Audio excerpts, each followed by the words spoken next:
নিস্তব্ধতায় মরানো কক্ষটি আপাতত যা ব্যবহৃত হচ্ছে আইসিইউ হিসেবে। চারদিকের মেশিনের বিপ বিপ শব্দ।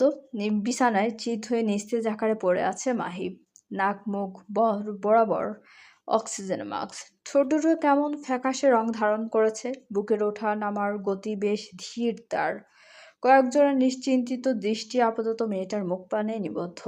ডক্টর মিয়ানের হাতে একখানা রিপোর্ট পেপার। তার কপালখানা কুঁচকে রাখা, সেই সাথে নিচের ঠোঁটের চামড়ায় বসানো উপরিভাগে কটা দাঁত। আধবুড়ো ফরাসি লোকটার চোখে মুখে সে কি দুশ্চিন্তা। তিনি খানিকক্ষণ গম্ভীর থেকে আওড়ালেন। স্ট্রেঞ্জ, এত কম বয়সে একটা মেয়ের কিনা ড্রাগ ওভারডোজের সাথে ফাইট করছে। What the hell is this? She is suffering with drug overdose sedative. I don't think so I don't think so সে বাঁচবে। মুহূর্তের মাথায় বোধহয় আকাশ ভেঙে পড়ল সকলের। মনের কোণে ছড়িয়ে গেল একরাশ ভয়। মেয়েটার জ্ঞান না ফিরলে তারা কি আর বাঁচবে? ওই মনস্টার যদি সত্যি সত্যিই মেরে দেয় তাদের, তখন ভয়ে গলা অবধি শুকিয়ে যায় কাঠ সবার। প্রত্যেকেই কেমন হাঁসফাঁস করছে দেখো। দামিয়ান কিয়ৎক্ষণ চুপ থেকে আচমকাই কেমন মেকি ভালো মানুষের ভাবস্রোত ধরল। ভিড়ের মধ্যে থেকে 2 কদম এগিয়ে এসে উকুন মেরে বলে উঠল, ঠিক আছে ডক্টর মিয়ান, মেয়েটার অবস্থা যেহেতু খুব ক্রিটিক্যাল, সেক্ষেত্রে আর রিস্ক নেওয়া ঠিক হবে না। আপনি বরং মনস্টারকে সবটা জানিয়ে দিন। এহেন কথায় যার পর নাই হকচকিয়ে উঠলেন মিয়ান। বিস্ফোরিত দৃষ্টিতে তাকালেন দামিয়ানের পানে। কপালে গোটাকতক রাগী ভাঁজ টেনে দাঁতে খিচে শুধালেন, এভাবে না বলে তুমি না হয় সরাসরিই বলতে। ডক্টর মিয়ান, আপনি মরে যান। কেন? আমায় বলির পাঠা বানানোর জন্য অমন উত পেতে রয়েছেন দামিয়ান? আমি এখনো বেঁচে আছি, সেটা কি আপনার সহ্য হচ্ছে না? মিয়ানের কথা তেতো ওঠা কণ্ঠে মুখ টিপে হাসছে বাকিরা। ওদিকে দামিয়ান মুখ ঘুরিয়েছে অন্যত্র। বুড়ো মহাশয় হাসছেন কিনা কে জানে। মিয়ান থামলেন কিছুক্ষণের মধ্যেই, ঘাড় বাঁকিয়ে ফের মাহির মুখ পানে তাকিয়ে থেকে গম্ভীর হলেন কেমন। এক হাতে কপাল চুলকে দুশ্চিন্তায় আওড়ালেন, মেয়েটার সেন্স না ফিরলে আমরা বাঁচব কিনা সন্দেহ। সো আই থিঙ্ক আমাদের শেষবারের মতো একটা রিস্ক নেওয়া উচিত। কি বলেন সবাই? সবাই মোটামুটি সায় জানালেন মিয়ানের প্রস্তাবে। তবে দামিয়ান রইলেন কাঠ হয়ে। হাসি খুশি লোকটার মুখাবয়ব শক্ত এই মুহূর্তে। তিনি বোধহয় আনমনে ভাবছেন কিছু। মিয়ান সেদিকে পাত্তা দিলেন না। জুনিয়র চিকিৎসককে উদ্দেশ্য করে আদেশ ছুড়লেন, অ্যান্টিডোট শুরু করুন, তবে খেয়াল রাখবেন সবটা যেন একদম ধীরে ধীরে এগোয়। আগে পেশেন্টের বডি রিয়াক্ট দেখে নেই, তারপর বাকিটা করব। জুনিয়র ডক্টরের আদেশ মোতাবেক কাজে লেগে গেলেন। তক্ষুনি এগিয়ে এসে অ্যান্টিডোট শুরু করলেন। আরেকজন ডাক্তার ততক্ষণে স্যালাইন চেক করছেন। এক হাতে আইভি ফ্লুইড ডের মাত্রা বাড়িয়ে দিয়ে জানালেন, all set sir. Doctor Mian এবার ফের নামলেন যুদ্ধক্ষেত্রে। বা হাতের কবজি উল্টো ঘড়িটার পানে নজর রাখলেন খানিকক্ষণ। জেনে মিনিটের কাঁটা দুবার ঘুরল। অমনি মনিটরের স্ক্রিনে দৃশ্যমান লাইনগুলো কেমন অস্বাভাবিক হয়ে উঠল। শব্দ পরিবর্তিত হয়ে শোনালো, বিপ বিপ বিপ। ডক্টররা ঘাবড়ে গেলেন কেমন। পাশ থেকে জুনিয়র ডক্টর তখনই চেঁচিয়ে উঠে বললেন, স্যার, পেশেন্টের শ্বাস প্রশ্বাস কমে যাচ্ছে। দামিয়ান আর দেরি করলেন না। এবার এতক্ষণ নীরব দর্শকের ভূমিকা পালন করলে এবার কেমন নিজের থেকেই ডক্টর হায়ার হাতে অ্যাম্বু ব্যাগ ধরিয়ে দিয়ে বলে উঠলেন, অক্সিজেন বাড়াও। জুনিয়র তাই করলেন। অক্সিজেনের মাত্রা বাড়িয়ে দিলেন অনেকটাই। ডক্টর হায়া দ্রুত অ্যাম্বু ব্যাগ চাপতে লাগলেন। মেয়েটার নিঃশ্বাস আটকে আটকে যাচ্ছে কেমন। বুকটা একবার উঁচুতে উঠছে তো আরেকবার নিচুতে। হায়া বোধহয় কেঁদেই ফেলবেন এখন। এটুকুন একটা মিষ্টি মেয়ে, তার সাথে এমন পাশবিক কাণ্ড ঘটাতে গিয়ে একবারও বুক কাঁপেনি মেয়েডেনের। অথচ তিনিও নাকি সন্তান হারা, তবুও একটা বাচ্চা মেয়ের কষ্ট বুঝলেন না তিনি। আশ্চর্য। সময়ের কাঁটা পেরোলো 5 মিনিট 5। মাহির হার্টবিট এখন বেশ নর্মাল। তবুও ডাক্তারদের মুখাবয়ব থেকে চিন্তার লেশ মাত্র কমেনি। মেয়েটার শরীর থেকে ধীরে ধীরে ড্রাগস বেরুলেও ভেরিনায় ঠিক মতো অক্সিজেন সার্ভ হচ্ছে না বা পৌঁছাচ্ছে না। এভাবে চলতে থাকলে যে কোনো সময় মেয়েটার ব্রেন ডেথ কিংবা কোমায় চলে যাওয়ার মতো সম্ভাবনা রয়েছে। আগত বিপদ সংকেত আঁচ করতে পেরে অস্থির সবাই বারবার একে অপরের দিকে মুখ চাওয়াচাই করছে কেমন। ধূপধাপ জোরালো শব্দে বসছে এক একটা পাঞ্চ। আজ 2 হাতে গ্লাভস নেই মনস্টারের। কি সব উদ্ভট ট্যাটু আঁকা মুষ্টিযুগল ইতোমধ্যে লালচে আকার ধারণ করেছে তার। ফর্সা মুখখানা কেমন লাল হয়ে গেছে, ব্লেডের ন্যায় তীক্ষ্ণ তার চল কটমট করছে যেন কেন যেন। মুগ্ধ একের পর এক শক্ত পাঞ্চ বসাচ্ছে পাঞ্চিং ব্যাগে। মাথাটা তার রীতিমতো ফেটে যাচ্ছে রাগে। হুট করেই তার অত রাগ কেন উঠল তার হদিস যেন তার কাছে নেই। মস্তিষ্কে বারবার বাজছে একটা কথাই, কোনো কেন ওই বান্দির মেয়ে, কেন ওই বান্দির মেয়েকে অন্য কেউ ছোবে, কেন ছোবে তারা জানে না। ওই মেয়েটা, ওই মেয়েকে, ওই বান্দির মেয়ে শুধু ওর হোক সে শত্রু, তবুও তো একমাত্র ওর। কথাগুলো ভাবতে ভাবতেই মুগ্ধর হাতের জোর বাড়ল। এবারে তীব্র জোরে হাতের চামড়াগুলো কেমন থেতলে যেতে লাগলো। যুবকের বিন্দুমাত্র উদ্বেগ নেই সেথায়। সে কেমন কটমট করতে করতে পাঞ্চ বসাচ্ছে। এরই মধ্যে হঠাৎ তার কানে বেজে উঠল সিদ্ধার্থের বলা কথাগুলো। তোর ভোগ, তোর ভোগে তোর ভাগ বসানোর আগেই আমি ভাগ বসিয়েছি, আধিপত্য দেখিয়েছি ওর ভেতর। কথাটা মনে পড়তেই থেমে গেল মুগ্ধের হাত। দাঁত কটমট বাড়ল ক্রমশ। মাথায় এই বুঝি কেউ আগুন ধরিয়ে দিল। মুহূর্ত যেন যেতে না যেতেই ছেলেটা কেমন আঘাতপ্রাপ্ত হিংস্র বাঘের ন্যায় গর্জে উঠল। পুরো বক্সিং ক্লাবের প্রতিটি দেয়ালে জুড়ে প্রতিধ্বনিত হলো সেই গর্জন। সে এবার আর বাদ মানল না। হাত দুটোকে একদম থেতলে নিয়েও পাঞ্চ বসাচ্ছে পাঞ্চিং ব্যাগে। মাথার তালু জ্বলছে তার। মন কিছুতেই ভুলতে পারছে না কথাটা। সে এবার হাতের বদলে পা উঁচে কিক বসাতে, তবে কাণ্ড দেখো। অত্যন্ত রাগে পাঞ্চিং ব্যাগ বরাবর কিক বসাতে গেলে হঠাৎ করে তার অক্ষিপটের সামনে ভেসে ওঠে মাহের ক্রন্দনরত নির্মল মুখখানা। প্রবল বেগে ছোটা পা কেমন হুট করেই থেমে গেল মুগ্ধের। বেচারা এক পায়ে ভর দিয়ে আরেক পা উঁচিয়ে দাঁড়িয়ে রইল হতবিহ্বলের ন্যায়। মাথা ভর্তি রাগের আগুনে এক পশলা বৃষ্টি নামলো কোত্থেকে। মুহূর্তের মধ্যে অবাধ রাগগুলো কেমন পালিয়ে গেল সাইড কেটে। কুঁচকে রাখা ভ্রুদয়ের মাঝে শিথিলতার ছাপ পড়ল বেশ। তার অবচেতন মন উল্টে উল্টে তাকে প্রশ্ন ছুড়ল, এই মুহূর্তে পাঞ্চিং ব্যাগটা ওই বান্দির মেয়েকে রূপান্তরিত হলো কিভাবে? আর এই বান্দির মেয়ে এভাবে কাঁদছে কেন? মুগ্ধ নামক নির্দয় মানব ফের থমকেছে। এক মুহূর্তের জন্য তার চোখের সামনে এখন পুরোপুরি মাহিকে দেখছে সে। মেয়েটা কাঁদছে, গাল ফুলিয়ে রেখেছে পটকা মাছের মতো। ঠোঁটগুলো সে কি লাল অবস্থা। যুবক আবারও নিজের খেই হারালো। সচল মস্তিষ্কে হুট করে ঝং ধরলো। সে ধীরে ধীরে নিজের পাটা নামিয়ে আনলো নিচে। হতবুদ্ধির ন্যায় একটু একটু করে এগোয় সামনের দিকে। নিজে অজান্তেই হাতখানা কিভাবে উঠে এলো ব্যাগের গায়ে। আলতো করে হাতে স্পর্শ করতেই হঠাৎ ঘোর ভাঙল যুবকের। তড়িৎ বিস্ফোরিত দৃষ্টিতে তাকায় নিজের হাত পানে। কি করছে সে? পাঞ্চিং ব্যাগের গায়ে হাত রাখলো কেন? মুগ্ধ তৎক্ষণাৎ নিজের হাত সরালো। বুকটা কেমন যেন করছে তার। বড্ড অস্থিরতায় হাঁসফাঁস লাগছে। ছেলেটা তক্ষুনি শক্ত হাতে নিজের ঘাড়ে হাত বুলালো কিয়ৎক্ষণ। চোখ দুটো বুজে নিয়ে দাঁতে দাঁত চেপে বিড়বিড়িয়ে আওড়ালো, what the fuck I am seeing? Why the hell is she coming in my imagination? I don't wanna see that beast. I just hate her. মস্তিষ্ক এবং জেদের অভ্যন্তরীণ দ্বন্দ্বে জড়িয়েছে মনস্টার। সে কি আর জানে? সাইকোলজির ভাষায় তার এহেন অবস্থাকে বলে psychological conflict and pre sign of dark obsession. মন যাকে বারবার ঘৃণা করি বলে আওড়ায়, মস্তিষ্ক ঠিক তার উল্টোটা করে। নিজের অজান্তেই মনের মধ্যে ব্যাপকভাবে তৈরি করে ফেলে এক ভিন্ন অবসেশন, যা চোখে দেখা যায় না, ছোঁয়া যায় না, মাঝে মধ্যে উপলব্ধিও করা যায় না। তবুও তারা মাথা চাড়া দিয়ে ওঠে বারংবার, যার শুরুতে যার শুরুটা ধরতে পারা খুব সহজ নয়। আপাতত নির্দয় মনস্টারের সাথেও তাই হচ্ছে। সে নিজেও জানে না সে কেন ফাঁদে আটকা পড়েছে। তার মন মস্তিষ্ক এক প্রকার ঘুষ খেয়ে তার সাথে বিশ্বাসঘাতকতায় নেমেছে।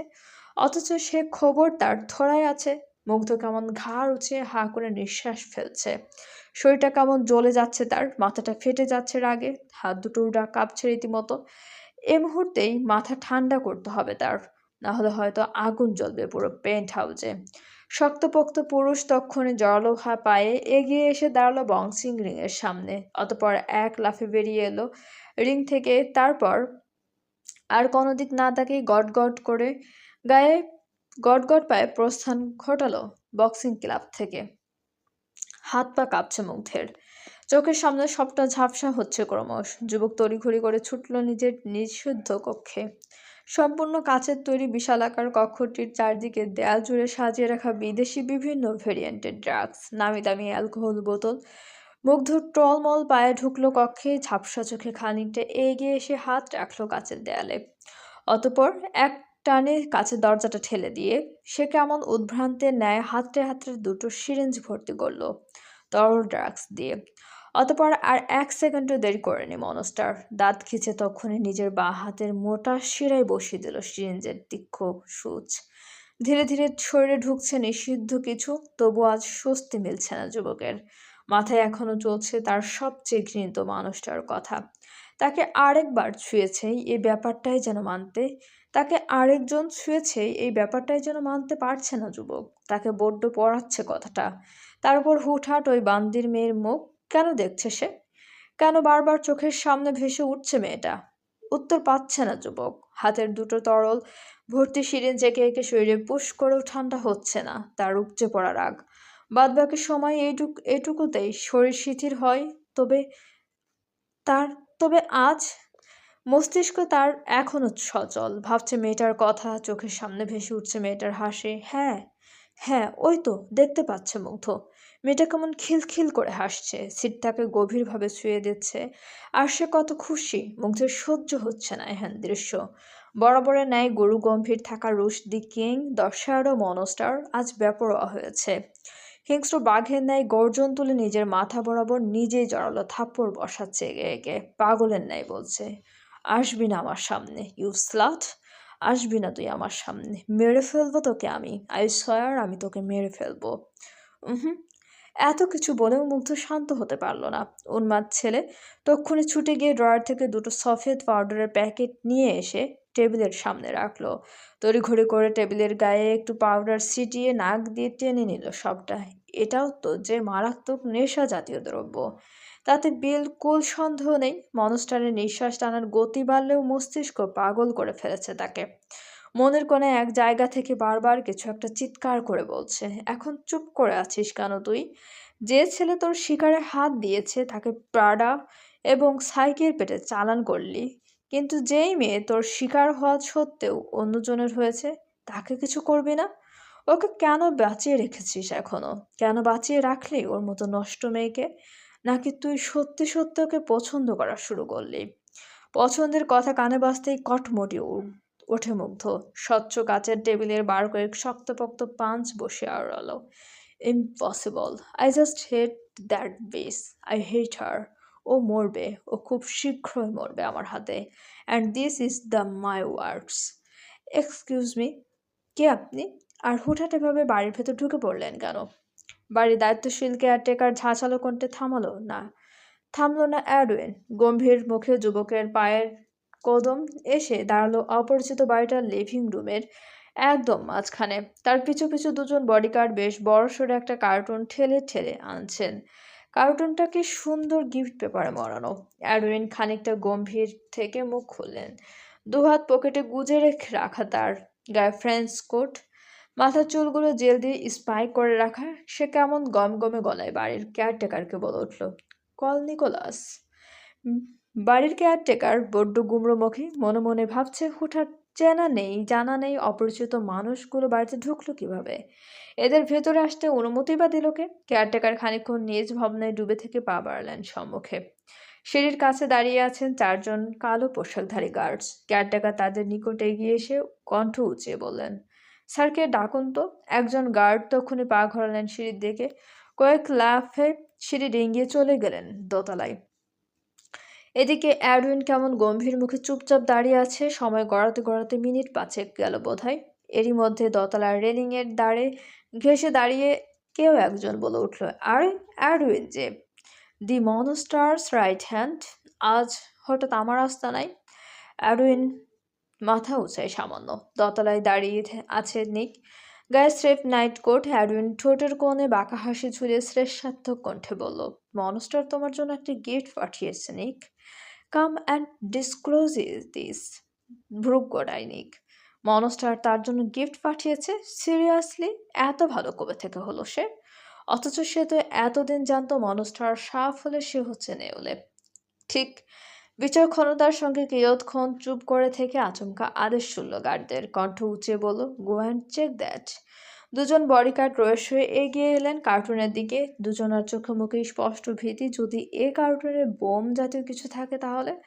মনের মধ্যে একরাশ ভয় ডর নিয়েই কিছুক্ষণ এক দৃষ্টিতে তাকিয়ে থেকে বেচারারা উদ্যত হলেন কার্টুনের বাঁধন খুলতে।